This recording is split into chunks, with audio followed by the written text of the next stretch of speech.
What is up, YouTube? The Zelda Duelist is back at you with another deck list video. And today, it was a special one. This isn't my own deck. Not in the slightest. This is my friend's deck, and he's playing branded Predaplants. I've borrowed it so I can give my own judging and evaluation on the list, alongside explaining how this works. So, as a heads up, I don't own any of the cards here. They're all his. And he's built this by hand, and he's proud of this. So no one in the comment section judge this deck cruelly and be harsh. It's not nice. Start with the main deck. We're playing triple Orphis Scorpio. This is the main normal summon of the deck, apparently. How this card works is when you normal summon it, send a monster from your hand to grave, especially when any Predaplant monster from your deck. Now, that doesn't sound like overpowered by itself, but when you pair it with good old Darlington Cobra, that creates you a bit of a powerful card. Cobra is the interesting card of this list. This is effectively your Garnet of the deck. You don't want to see Cobra in your hand, not by a long shot. It's awful in hand, and he's playing a counter to that, but playing many counters to that. But it is not the card you want to see. For it only have it special summoned by a Predaplant monster. And then you can add a polymerization spell, like Super Poly, or a fusion spell card from your deck to your hand. This could be something like Branded Fusion, which is often what you add, or something like Instant Fusion, Super Polymerization. So it's very handy at getting your combos straight. He plays triple Clammy to Sundew. So apart from a good normal summon to get cards flowing, and technically being a Super Poly at home if you set up the Predaplanting, Clammy to Sundew also is a good normal summon to just fuse off and start into Ambulomelides. To carrying the combos going forward. It's very handy to get your hands on, and most Predaplant decks all Predaplant decks should be playing it. He's also playing 2 copies Predaplant Bitlisp. He said he'd play 3 if he could. He felt the deck was too tight to play 3. And this card, when you set them deck to grave, you can add a Predaplant from your deck to your hand. So it's another anti-breaking measure. So if you open, let's say, Food Burial, and you don't open Cobra, you can send this to grave, use now such Cobra. Alongside, you can banish it when there's a monster on your field with a Predaplant. Monster on the field with a Predaplant counter. You can fetch it from the grave, so it's extra bodies on board if you need extra defenses or more cards of fusion summoning. Now he plays some pendulums in this deck in triple Bufalacula. Bufalacula, and it's set in the scale, it's effectively polymerization and get to Ambulomelides. But if it's sent to grave or added to the extra deck face up because of a fusion material, add a Dark Pendulum from the extra deck to the hand. What Dark Pendulum are we playing other than Bufalacula? 1 copy of Predaplant Triantis. This card, it's more used to get Predaplant counters on the opponent's monsters than anything, but is also used to just, get extra bodies on board, and you can use those two as a 2-card combo starter. And occasionally you need it to Pendulum Summon out from extra defenses or more special summoning. And that's it for the Predaplant of this list. 1 Aluba. He only wants to play 1, which is understandable. You only really need to play 1 in branded Predaplant. In a branded deck, you want to play multiple. In branded Predaplant, just the 1's fine. And this card allows you to search for your Predaplant and the branded cards. Or, there's an or with this, when it's in grave, and a fusion monster from the field, you can put it back and negate something, which is very good against something like Access Code Talker. Play 1 copy of Springen's Kit. This is to shuffle back into deck the Darlington Cobra. There we go. My brain's dying today if you can't tell. And basically, it also allows you to be Aluba at home, basically. Along with that, you can special summon itself if you have a branded monster mentions Fallen of Albaz in your field or graveyard. And for the final Albaz stuff, we're playing 2 copies of Fallen of Albaz.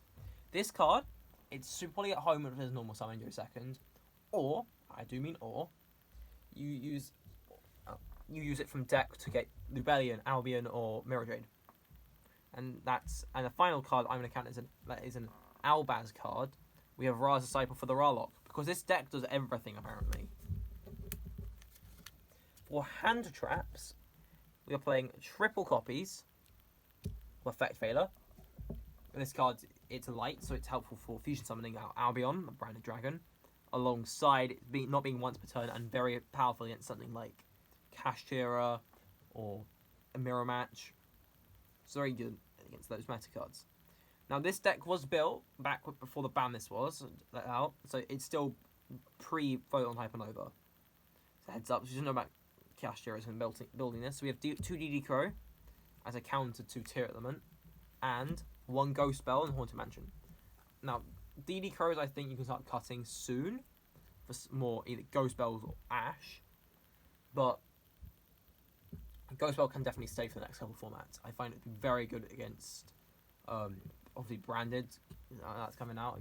Going back some more, but I do feel like stopping cards being banished from grave and something like what's it called?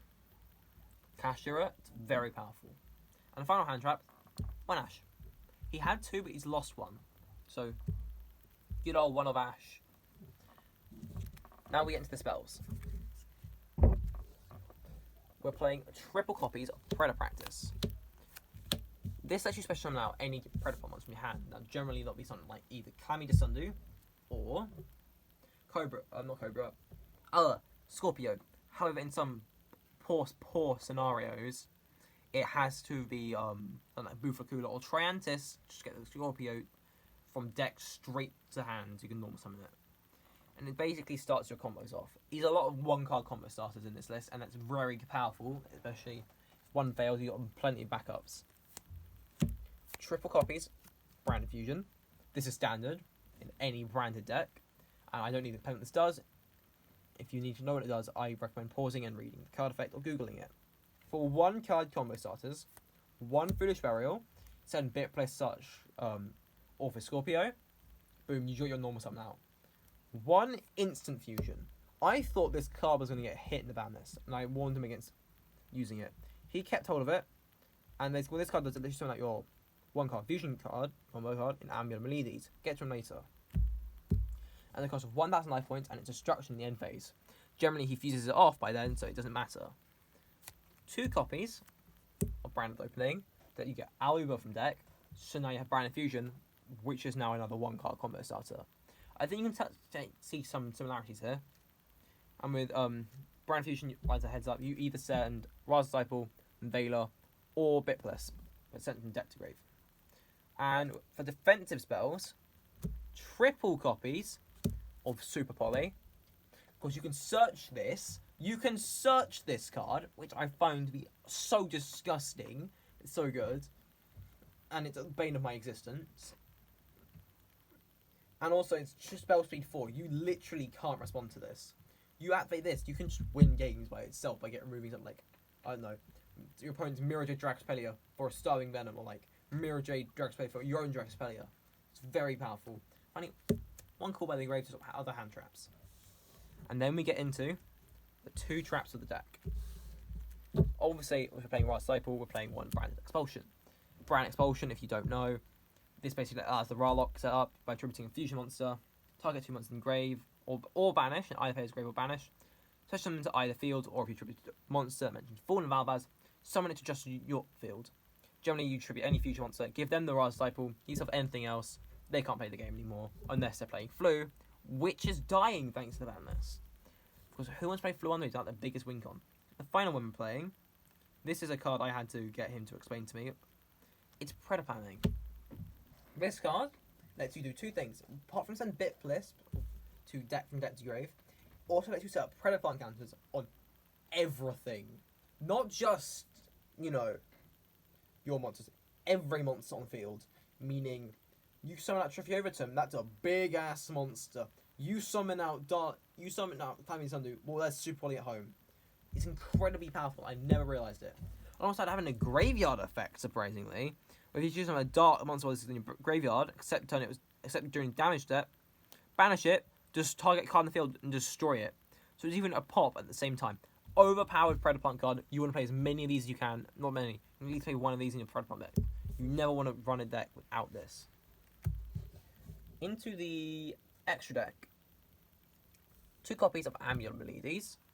This card, when it fuses summon, you add a you had a Predaplant monster or Predap spell trap from your deck graveyard or face-up extra deck to your hand. So that's anything in your Predaplant stuff. Alongside that, you can trip if your opponent. You can target a monster your opponent controls with a Predator counter, or one monster you control, tribute it, and special summon out any Predaplant from your deck. This gives you a free Cobra. That means this card is a 1-card combo starter with Instant Fusion. Insane, I know. Now, this next card, he's playing a copy I thought was ludicrous, but he's managed to justify it. Triple Dragos Stapelia. Now, I get it. He has plenty of Stapelias at home, but you don't need 3 Dragos Stapelia, right? Turns out it's more consistent than the Mirror Jade, and he finds it more helpful than Mirror Jade. I understand what's your opinion. This card is a free negate once per turn. You can put a Predator counter on it. So put a Predator counter. Let me rephrase. You put a Predator counter on a card, then every single card with a Predator counter, their effects are negated. Your opponent controls. That means this plus Predator planning, you just negate their entire board effectively. Insane. Don't ever shotgun it. Or shotgun it when they get 5 cards in field. Carrying on with the Predaplant names, we have one copy of Triffy Overton. I know what this does because I traded over to him. When you summon it, you need 3 Dark Monsters on field. Super poly target, basically. Alongside that, this card gains attack equal to the total original attack of all other monsters on the field with a Predator counter. Meaning this card, that's Predator planning, that's an OTK right there and then. And you're going to use each of the following effects of Overturn once per turn.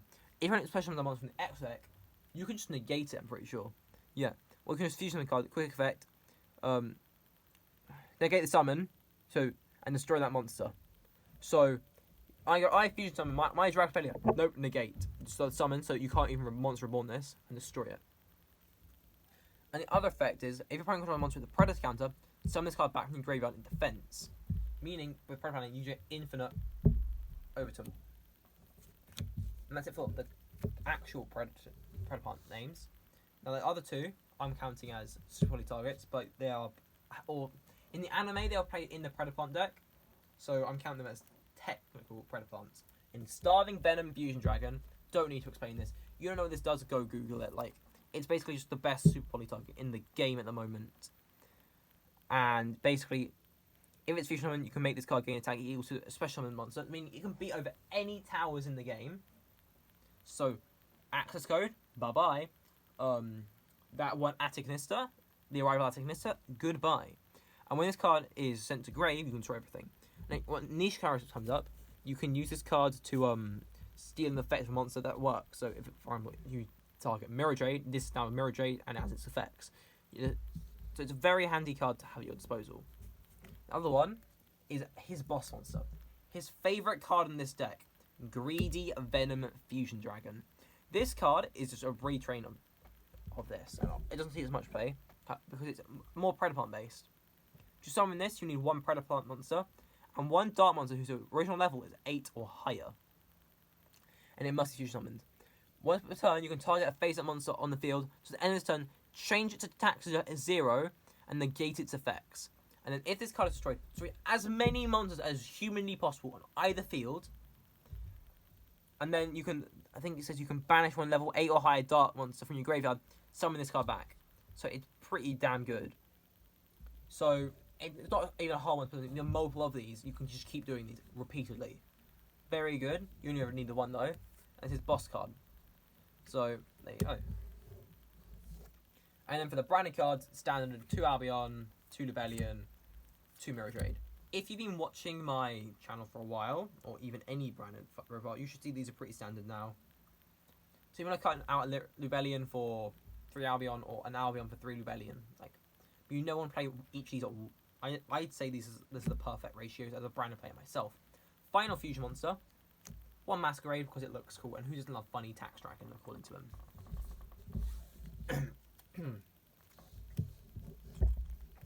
Moving on to the side deck. Double Ghost Tiger, it's good in some scenarios. Like, I think, the Adventure Engine. 2 Droll, in case for decks that add loads of cards to hand. 1 Mercuria, just in case you need it.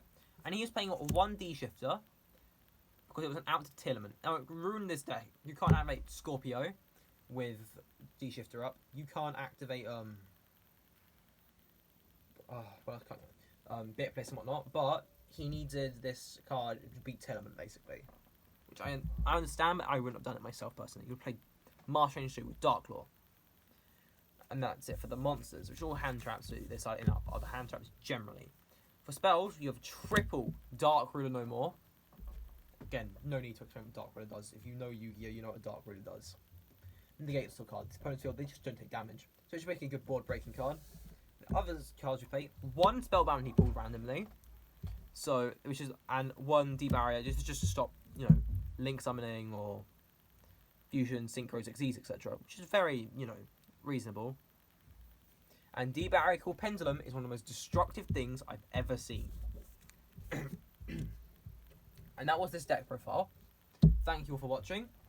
The deck as a whole, I'd give it a solid 8 out of 10. There's obviously changes I personally make to side deck and extra deck alike, but that's up to him. Yeah. There isn't much more I can say about the list. It's perfect. It's pretty much perfect for a Predaplant deck, and on a budget, this is very fun, good. And it's a lot of fun to go up against. So, Ewan, if you're watching this, I thank you for lending me your deck. I hope you enjoy your new sleeves. Till next time, guys. Cheerio.